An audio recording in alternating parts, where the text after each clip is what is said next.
주인 아기. 참 아기가 태어나면 참 사람들은 모두 기대합니다. 그렇지 않습니까? 한 가정에 또 아이의 임신하고 그 아이가 참으로 태어나는 그 순간은 참으로 모든 가족들, 주위 분들에게 기쁨이 되고 또 굉장한 마음의 또 감사와 또 환영의 시간들이 이루어지게 되죠. 참 인류의 역사 가운데 많은 사람들이 이 세상에 태어났습니다. 그렇게 태어난 어린 아이들 중에 그냥 자라서 평범하게 살아가는 사람도 있고요. 또 어떤 사람은 역사에 이름을 남기기도 하는 사람도 있지요. 자, 그런데 그 모든 탄생 중에서 가장 위대한 탄생이 있다면 바로 오늘 우리가 이제 축하하는 성탄 예수 그리스도의 출생입니다. 왜 예수 그리스도의 탄생이 그렇게 가장 위대한 것입니까? 그것은 다름 아닌 일반적인 사람의 탄생이 아니기 때문입니다. 신성을 가지신 하나님의 아들이 사람이 되셔서 이 땅에 오신 것이기 때문이죠. 우리 인간들에게 일어날 수 있는 어떻게 보면 가장 엄청난 일, 그 일이 실제로 이 세상에 일어난 것입니다. 온 세상을 창조하시고 또 우리에게 생명을 주신 그 하나님의 아들이 우리와 똑같은 인간의 모습으로 이 땅에 아기로 이 세상에 직접 태어났다라는 것은 정말 말할 수 없는 위대한 사건임을 여러분들은 기억해야 되시는 거예요. 오늘 특별히 이 본문에서는 예수 그리스도가 이 세상에 태어나셨을 때의 상황을 아주 자세하게 기록해 놓고 있습니다. 로마의 어느 황제가 다스릴 때 또 어느 지방에서 태어났는지, 왜 거기서 태어나게 되었는지에 대한 이야기가 오늘 본문에 적혀 있습니다. 자, 그런데 중요한 것은 사람들 중에는 이런 엄청난 일어난 일 것 자체를 아는 사람이 거의 없었다라는 사실이에요. 왜요? 하나님의 아들이 전혀 표시내지 않고 이 땅에 오셨기 때문이에요. 그냥 어떤 젊은 부부가 만삭이 든 채로 여행을 하다가 산기가 있어가지고 아기를 낳았나 보다, 이런 식 정도로밖에 생각을 하지 않은 것입니다. 그렇다면 왜 온 세상을 창조하신 하나님의 아들이 이 세상에 오시면서 그렇게 아무도 모르게 이 세상에 조용히 오신 것일까요? 그 이유는 이 세상이 하나님의 오심을 좋아하지 않았기 때문입니다. 이 세상은 하나님에 대해서 적대적이었기 때문이에요. 하나님의 아들이 왔다라는 소식을 들었으면 이 세상은 어떻게 하려고 했습니까? 죽이려고 했기 때문에 예수 그리스도께서는 하나님을 대적하는 이 세상에 조용히 오신 것입니다. 그리고 우리에게 하나님을 알게 하시고, 그리고 우리를 죄에서 해방시키시고, 그리고 하나님의 백성이 되게 하려 하신 것이죠. 자, 우리 1번을 같이 한번 읽어보겠습니다. 1번입니다. 시작. 모든 역사는 하나님이 주관하십니다. 모든 역사는 누가 주관하신다고요? 하나님이 주관하십니다. 믿으십니까? 자, 역사적인 배경을 우리가 먼저 한번 살펴봅시다. 당대 세상에서 가장 강력한 나라, 바로 로마입니다. 근데 그 로마의 황제 가이사 아구스도가 칙령을 내림과 함께 오늘 본문이 시작이 되고 있어요. 자, 본문 1절 2절 우리 같이 한번 읽어보겠습니다. 시작. 그때에 가이사 아구스도가 영을 내려 천하로 다 호적하라 하였으니 이 호적은 구레뇨가 수리아 총독되었을 때 첫 번 한 것이라. 자, 예수 그리스도께서 태어나셨을 때 로마 황제는 누구였습니까? 아구스도입니다. 수리아 총독은요? 구레뇨예요. 자, 로마 황제 아구스도는 이 사람은 권력에 오르기까지는 굉장히 거칠은 사람이었어요. 그런데 이 사람이 권좌에 오른 다음에는 참 굉장히 원만한 통치를 한 임금으로 알려져 있어요. 특별히 속국들, 지배를 당하는 그 나라들의 처지를 이해하고 관용하면서 나라를 다스린 그 왕이 가이사 아구스도입니다. 이 사람이 황제로서 41년이라는 시간을 동안 다스리게 됐는데 이 시대는 소위 로마의 평화 시대입니다. 팍스 로마나라고 해가지고 이 시대는 정말 로마가 평화를 만들어낸 그런 시대였던 거예요. 그래서 이 왕은 탁월한 행정가로서 세상을 떠난 다음에도 그가 여러 가지 개혁 정치를 했었는데 그 개혁 조치들이 시행되고 지속되어졌던 아주 위대한 로마의 황제 중에 한 사람입니다.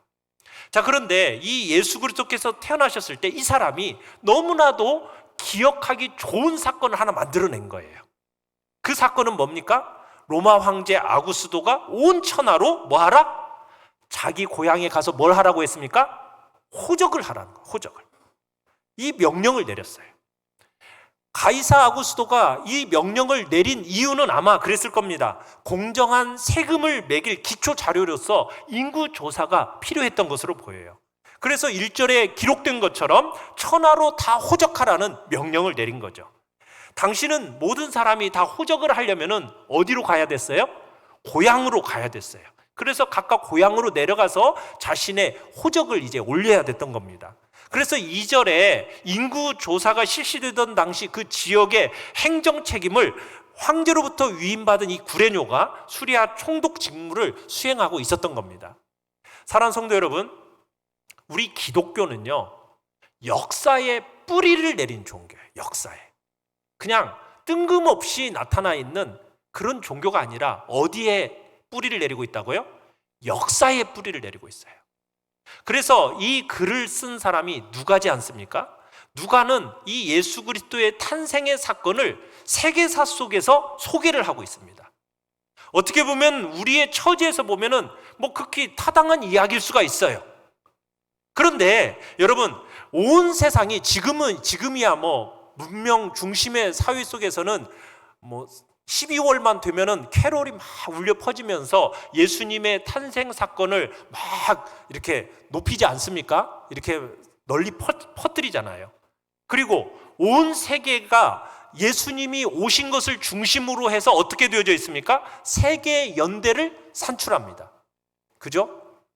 역사의 흐름의 한 시점을 딱 잘라가지고 예수 그리스도께서 태어나신 전 BC, 그리고 예수 그리스도께서 태어나신 후 AD. 그래서 BC, Before Christ, 예수 그리스도께서 태어나기 전, 아노 다미니. 그래서 예수 그리스도께서 도미니에서 예수님께서 주님께서 오신 후라고 해서 이렇게 세계 역사가 딱 나눠지는 거예요.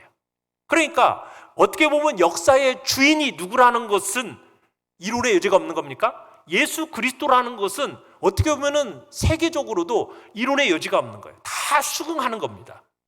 주님이 오신 것을 중심으로 해서 세상의 역사가 이렇게 나눠지는 거예요. 자, 그런데요, 여러분, 이 당시의 상황에서는 이런 기록은 굉장히 예외적인 기록입니다. 왜냐하면 여러분, 이 당시 베들레헴에서 예수님의 탄생 사건을 그 당시 신문에 기사 한 줄이라도 났을까요? 안 났을까요? 기사 한 줄 안 났어요. 세상의 눈으로 볼 때는 예수님의 탄생뿐만 아니라 예수 그리스도가 이 땅에서 사역하시고 예수 그리스도께서 십자가에서 죽으시고 3일 만에 부활하신 그 사건들은 전혀 보도할 가치가 없는 것으로 여겨졌었어요. 그저 그들이 관심 있는 건 뭐였을까요? 헤롯궁에서 흘러나오는 가십거리가 어떻게 보면 세상의 기자들의 관심거리였을 거예요. 예수님의 사형 사건 이런 것들은 로마 통치 아래 살던 그런 속국 국민들이 당하는 어떻게 보면 흔한 일 가운데 지나지 않았기 때문에 보도조차 되지 않았던 사건이었어요. 그러니까 세상의 어떤 역사가도 이 사건의 역사성을 중요시하지 않았다는 얘기입니다. 십자가 사건, 근데 그것이 지난 20년이 지나지도 않았는데 누가라는 사람은 지금 이 사건 속에서 특종을 발견하고 있는 거예요. 이 사건이야말로 앞으로 인류 역사를 판가름할 사건이고, 이 사건이야말로 예수 그리스도의 사건을 통해서 어떻게 보면은 놀라운 역사를 판가름할 일이다라고 생각을 하고 누가는 이것을 리서치하고 기록을 하고 있는 겁니다. 그러니까 참 역사가로서의 이 누가라는 사람은 통찰력이 대단한 사람이었던 거죠. 자, 지중해를 중심으로 해서 당시의 문명권은 누가 통치하고 있었어요? 로마가 통치하고 있었어요. 자, 그리고 이 로마의 황제 가이사 아구스도의 명령 한마디에 여러분 곳곳에 갈릴리, 나사렛, 유대 산골 곳곳에 다 그 통치의 명령이 다 미쳐진 겁니다. 그러나 여러분, 누가는 여기에서 뭘 파악했느냐? 결국 역사의 주인은 하나님이시다라는 것을 파악하고 있었던 거예요. 어떻게 보면 천하를 통일한 로마 황제가 모든 세상을 다스리는 주인처럼 보이지만 그는 주인이 아니고 그보다도 높으신 분, 그분의 뜻을, 하나님의 뜻을 이루는 그 로마 황제도 하나의 하수인으로밖에 보고 있지 않다라는 것을 우리는 오늘 말씀을 통해서 보게 되는 거예요. 로마 황제 아구스도가 여러분 호적을 하라고 했을 때는 정치적인 이유가 있었어요. 무슨 이유였겠습니까? 인구조사를 실시해서 세금을 더 많이 걷겠다라는 의도였어요. 여러분, 그런데요, 이 호적하라는 이 명령이요, 어떻게 보면은 하나님의 뜻을 이루는 도구로서 사용이 되어졌다라는 거예요. 여러분, 어떻게 보면 세상에 일어나는 모든 일들이요, 하나님의 말씀과 아무 상관없이 그냥 사람의 욕심에 따라 이루어지는 것처럼 보이죠. 그러나 아닙니다. 모든 명령을 통해서 이루어지는 것은 결국 무엇이냐? 하나님의 말씀입니다. 믿으십니까? 인간들이 실컷 자기 마음대로 모든 일을 이루는 것 같아요. 그런 일을 한 것 같아요. 그런데 결과론적으로 보면은 결국 무엇만 이루어지는 줄 아세요? 하나님의 말씀만 이루어지는 것이고 하나님의 뜻만 이루어지는 것입니다. 인구 조사를 하라고 내린 이 칙령은 세계 역사 정황 속에서 보면 예수 그리스도의 사건과 접목시키고 있어요. 그런데 이 황제의 칙령이라는 것은 뭐예요? 다만 하나님의 그 원대한 계획과 하나님의 목적을 이루는데 쓰여졌다라는 것을 우리는 오늘 보게 되는 거예요.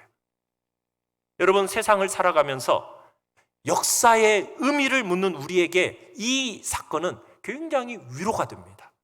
위로가 돼요. 우리가 역사를 바라보는 시각이 다 달라요. 그래서 왜 우리나라에 이런 일들이 일어났을까? 요즘에 서울의 봄이라는 영화가 1,000만을 막 돌파하면서 굉장히 많은 관심들인데 보셨나요? 네, 저는 봤습니다. 네, 저희 아들이 보자고 해가지고 봤는데 그걸 보면 괜히 막 속에서 막 열불나요. 그런데 그 사건들 속에서 뭐가 어떻게 왜 이런 일들이 일어났을까? 그게 좀 답답함이 있어요. 그런데 그 속에도 뭐가 있다라는 거예요. 하나님의 뜻이 있어요. 여러분, 그리고 나서 김영삼 정부, 문민정부가 들어서잖아요. 그러면 왜 김대중이 미리 안 되고 왜 김영삼이 됐을까? 막 이런 또 그런 마음들도 있어요. 그런데 그 속에는 다 하나님의 뜻이 있고요. 여러분들이 한번 그 역사를 쭉 돌아보면은 하나님이 그 속에서 역사하셨던 것들을 우리들이 볼 수 있어요. 뭘 봤을까? 네, 한번 여러분들이 고민해 보시는 거 중요해요. 여러분, 우리가 기억할 게 뭐냐면은 모든 역사는 누가 주관하신다? 하나님이 주관하심을 믿으시길 바라요. 여러분, 이 가이사 아구스도의 명령은요, 갈릴리 나사렛에 살고 있던 요셉과 마리아를 움직였습니다. 황제의 칙령이 없었다면 여러분, 요셉과 마리아가 베들레헴까지 갈 일이 있었을까요? 없었을까요? 없었을 거예요. 이 당시에 지금 임신해가지고 거의 만삭이 되어져 가고 있는 이 마리아를 데리고 굳이 유대 땅 베들레헴까지 갈 일이 없었단 얘기예요. 그런데 하나님께서는 이 황제 칙령을 통해서 그들로 하여금 베들레헴 땅으로 내려가게 만들었어요. 왜? 역사라는 것은요, 하나님이 사랑하시는 사랑하는 백성들을 향하여서 궁극적으로 흘러가는 겁니다. 전능하신 하나님의 뜻을 벗어나는 일이 있어요, 없어요? 없습니다. 세상에 하나님의 뜻을 벗어나서 일어나는 일은 절대로 없습니다. 세상의 모든 권력이라는 것은 궁극적으로 하나님의 뜻을 이루는데 사용되는 것뿐이라는 거예요. 천하의 어떤 통치자도 하나님의 때와 하나님의 시기를 여러분 변하게 할 수가 없는 것입니다. 그래서 우리는 역사를 움직이는 본부가 어디에 있는가를 알아야 되는 거예요. 역사를 움직이는 본부가 권력자들에게 있을까요? 아니라는 거예요. 누구에게 있습니까? 천지 만물을 창조하신 하나님께서 이 역사를 움직이고 계시는 거예요. 그리고 하나님의 말씀에 의해서 이루어지는 것입니다. 거만한 로마 황제, 수리아의 총독 구레뇨, 여러분 자신들은 결국 이스라엘의 하나님의 손에 붙들린, 장중에 붙들린 도구에 불과했던 거예요. 왕의 왕 되신 하나님, 그분의 영원한 목적을 위해서 사용되고 있다는 것, 그들은 꿈에도 몰랐겠죠. 그러나 하나님은 그렇게 역사하고 계시는 거예요. 사랑하는 성도 여러분, 이 세상에 있는 모든 것이 하나님의 말씀에 담겨 있음을 믿으시길 바라요. 하나님의 말씀은 여러분 이 세상에 대한 하나님의 생각이고 하나님의 계획입니다. 그래서 여러분 우리가 성경을 읽어야 되는 거예요. 그 성경 속에 하나님의 말씀이 있고 계획이 있고 뜻이 담겨 있기 때문이에요. 하나님의 말씀을 거스르고 사는 사람은 실컷 자기 인생을 산 것처럼 보이지만 결국 하나님의 뜻만 이루고 그들은 망해요. 그러나 여러분 하나님의 말씀을 붙들고 사는 사람은 비록 우리가 볼 때는 헤매는 것 같아 보이지만은 나중에 보면 모든 축복을 다 쥐고 있는 사람이 되는 것입니다. 그러기에 여러분들은 하나님의 말씀을 붙들고 살아가는 복된 분들이 되시기를 간절히 축원합니다. 여러분 요셉과 마리아는 황제의 명령을 거역하지 못하고 고생하면서 베들레헴까지 왔어요. 실제로는 그 호적하라는 명령, 이게 누구를 위해서 내려졌던 겁니까? 바로 이 요셉과 마리아를 위해서 내려졌던 거예요.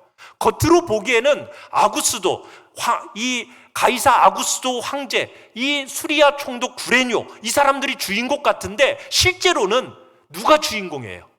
이 사람들은 엑스트라예요. 실제 주인공은 요셉과 마리아였던 거예요. 이처럼 우리는 하나님의 말씀이 어떻게 이루어지는지 잘 몰라요. 그렇지만 여러분 어느 정도 시간이 다 흐르고 나잖아요. 그러면 하나님이 얼마나 놀랍고 정확하게 우리의 길을 인도하시는지 여러분은 알게 될 것입니다. 우리는 세상을 섭리하시고 통치하시는 그 하나님의 은혜를 생각할 때 우리가 큰 위로를 받게 되는 거예요. 여러분 진정한 신자라면은 세상에 있는 통치자들의 행동에 대해서 너무 그렇게 크게 동요하지 마십시오. 불안해하지 마십시오. 여러분들이 매사에 다 하나님의 영광과 찬송을 위해서 하나님께서 그 손길을 지금 역사하고 계심을 여러분들이 바라보십시오. 신앙의 눈으로 그것을 바라보십시오. 그러면 여러분들의 마음에 참된 평안이 자리 잡게 될 것입니다. 우리는 마땅히 모든 세상 권력자들이 하나님께서 허락하시지 않으면 권세를 얻을 수 없다라는 것, 또 하나님의 뜻을 수행하지 않고서는 그들 아무것도 해갈 수 없는 무기력한 피조물이라는 사실을 기억하면서 이 세상 만물을 창조하시고 이 세상의 모든 역사를 통치하시며 다스리시는 분이 누구시라고요? 하나님이심을 고백하는 복된 자리에 우리 모두가 있기를 간절히 바랍니다. 자, 2번을 같이 한번 읽어보겠습니다. 2번입니다. 시작. 다윗의 후손으로 태어나신 약속된 메시아. 자, 다음 장면으로 한번 가보겠습니다. 3절로 5절을 같이 한번 읽어보죠. 시작. 모든 사람이 호적하러 각각 고향으로 돌아가매 요셉도 다윗의 집 족속이므로 갈릴리 나사렛 동네에서 유대를 향하여 베들레헴이라 하는 다윗의 동네로 그 약혼한 마리아와 함께 호적하러 올라가니 마리아가 이미 잉태하였더라. 자, 황제의 칙령을 따라서 이제 고향으로 가는 발걸음 속에 요셉과 마리아의 발걸음들이 포함되어 있어요. 자, 그런데 누가가 이 기록 속에 넌지시 강조하고 있는 바가 있습니다. 한번 찾아보시겠어요? 3절로 5절에서 약간 반복되는 단어가 나와요. 뭡니까? 다윗의 집, 베들레헴, 다윗의 동네. 반복되고 있어요. 어릴 때부터 구약 성경을 읽었던 들어온 이스라엘 백성들이라면 이건 아주 익숙한 표현이에요. 왜요? 이 아이가 누구로 태어나는, 다윗의 후손으로 태어나신 메시아, 구원자라는 이야기를 넌지시 지금 암시하고 있는 거예요. 우리는 갈릴리 나사렛 동네에 살던 이 요셉과 마리아가 유대 베들레헴, 유대 다윗의 동네, 여기로 올라가는 그 발자국 속에서 하나님의 그 약속의 성취가 한 걸음 한 걸음 가까워지는 것을 우리는 알아볼 수 있게 되는 거예요. 여러분, 아마 구약 예언에 정통한 사람이라면 미가의 예언을 이 말씀을 통해서 떠올렸을 거예요. 어떤 예언이요? 우리 미가 5장 2절 같이 한번 읽어볼까요? 시작. 베들레헴 에브라다야, 너는 유다족 속 중에 작을지라도 이스라엘을 다스릴 자가 네게서 네게로 나올 것이라. 그의 근본은 상고의 영원에 있느니라. 자, 베들레헴이라는 작은 동네지만 이 베들레헴은 역사상 중요한 역할을 하는 거예요. 여러분, 전에 우리가 베들레헴이라는 지역에서 있었던 사건을 본 성경책이 있죠. 뭐가 기억나세요? 룻기. 룻. 그죠? 모압에서 룻이 돌아왔던 마을이 어디였어요? 베들레헴이었죠. 그곳에서 누구를 만났습니까? 보아스를 만나서 결혼을 했죠. 그리고서 태어난 아이의 이름이 뭐였어요? 오벳이었습니다. 오벳이 누구를 낳았어요? 이새를 낳고 이새가 다윗을 낳았어요. 그래서 룻은 다윗의 증조모가 되는 거였죠. 자, 이 베들레헴이 다윗이 태어난 마을이에요.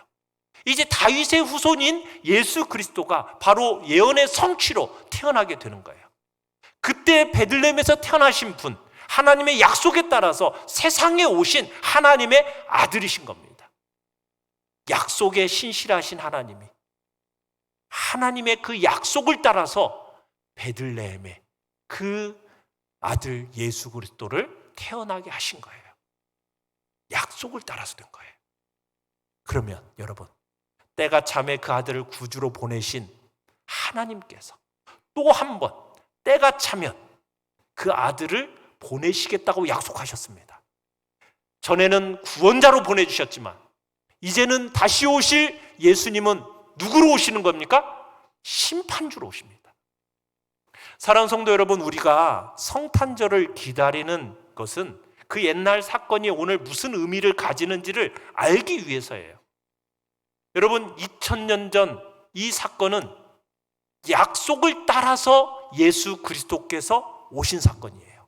그렇다면 약속을 따라서 우리 주님이 다시 오시는 그날, 심판주로 오실 그날을 우리는 다시 한번 생각하는 기회가 되어야 됩니다. 이 성탄을 맞이하면서 우리는 뭘 다시 한번 상기시켜야 된다고요? 이 땅에 인간의 몸으로 오셔서 우리의 구원자가 되셨던 예수 그리스도께서는 천사들과 함께 불꽃 가운데 심판주로 다시 오실 거라는 그 약속을 우리는 기억하면서, 여러분, 우리가 그때에는 여러분, 하나님을 모르는 자들과 복음의 말씀에 대해서 순종하지 않는 자들은 다 멸망할 것입니다. 그러나 그날에 예수 그리스도를 믿는 자들은 영생에 이르게 될 것입니다. 여러분, 역사라는 것은 무의미하게 반복되는 게 아니에요. 윤회가 아닙니다.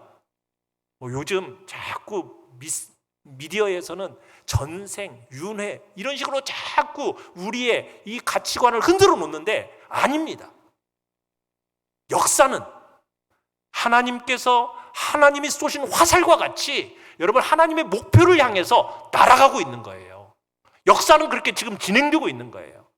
하나님은 당신의 그 약속에 신실하신 분이세요. 약속에 따라서 세상의 구원자를 보내신 절기가 성탄절이라면, 여러분, 이 성탄절을 맞이하는 우리는 약속을 따라서 이제 세상의 심판자로 보내실 최후의 날을 우리는 다가오고 있음을 기억해야 되는 것입니다. 그래서 그 날을 준비하십시다. 내일 그분이 다시 오실 그 영광스러움을 우리는 기다리는 거예요.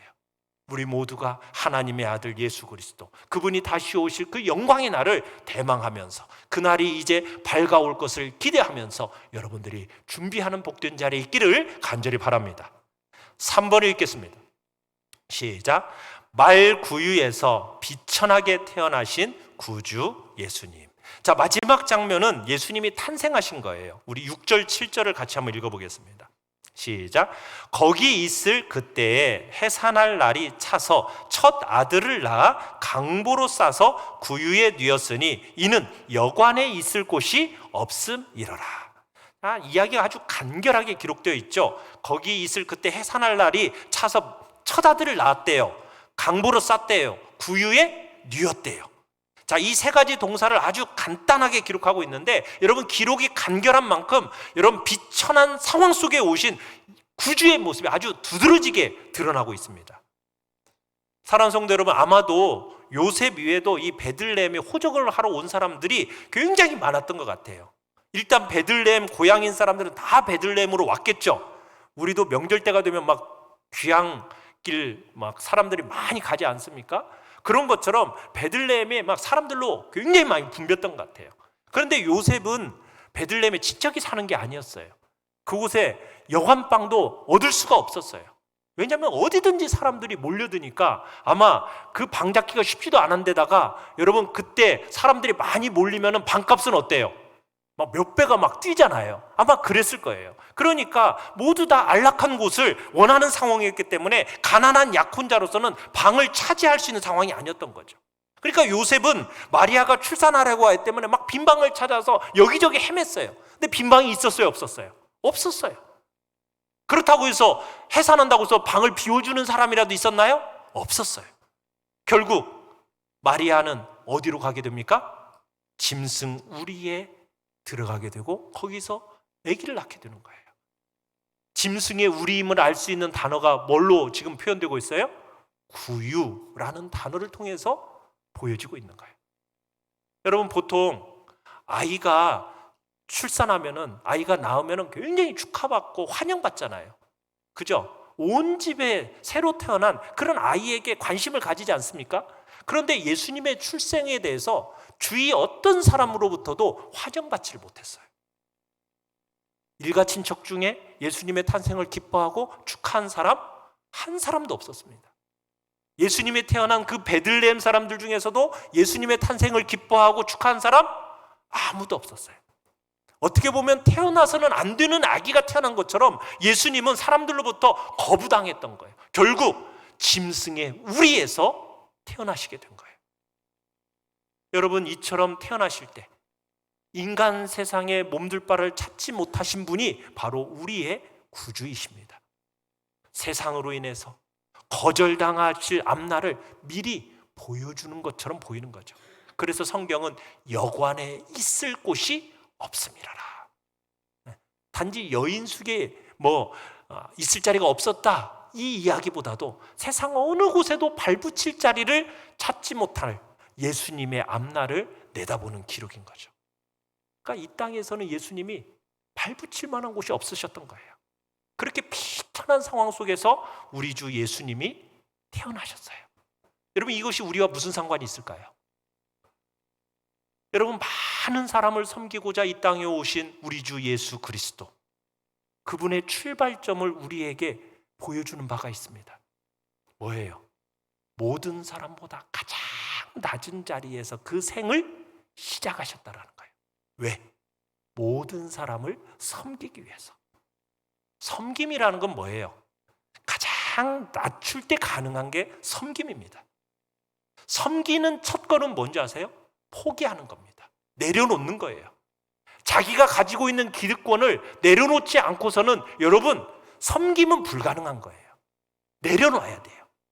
자기에게 지금 주어져 있는 것, 또 자기가 미리 잡고 있는 것, 자기가 미리 잡고 있는 그 방, 그 포기해야 예수님을 모실 수 있는데, 방을 포기하지 않으니까 예수님이 어디로 밀려나는 거예요?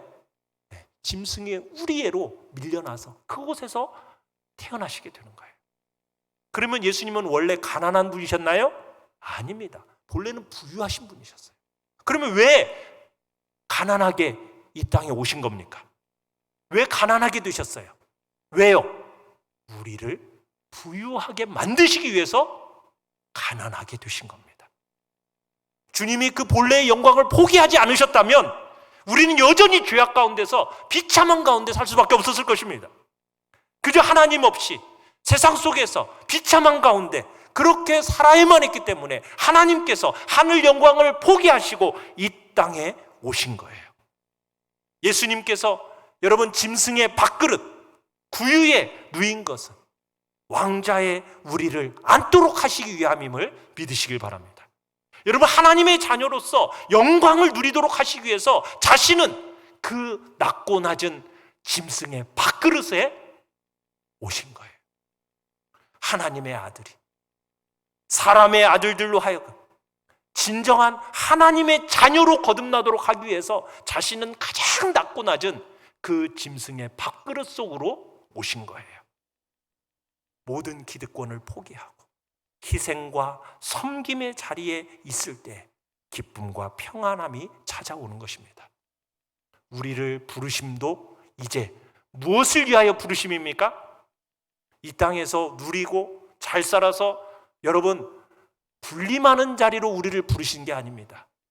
주님과 동일하게 낮고 낮은 자리로 내려가서 그분을 이제는 세상을 섬기도록 우리를 부르셨음을 우리는 기억해야 될 것입니다. 하늘 영광을 포기하시고 낮고 천한 그 구유에 자신의 몸을 누이신 우리 주 예수 그리스도를 본받는 우리 모두가 되시길 바랍니다. 부족하지만 우리도 가진 것들 기꺼이 내려놓을 줄 알고 포기할 줄 알므로 이웃을 섬기는 자리에 우리 모두가 있기를 바랍니다. 예수님이 구유에 누이신 이야기는 여러분 단순히 성탄 연극을 위한 배경 제공이 아닙니다. 예수님은 세상을 살아갈 때 우리의 삶의 자리에서 진지하게 어떻게 살아가야 할지를 점검하도록 허락하신 자리인 것입니다. 우리도 이 땅을 살아가면서 섬김의 삶을 살기 위해 뭘 포기해야 될지, 또 우리가 뭘 내려놓아야 될지, 나의 출발점은 어디인지를 여러분 생각하시면서 진정한 주님이 이 땅에 오신 그 모습이 우리의 삶을 통해서 동일하게 나타나는 복된 역사가 있기를 간절히 축원합니다. 우리 시간 같이 찬양합시다.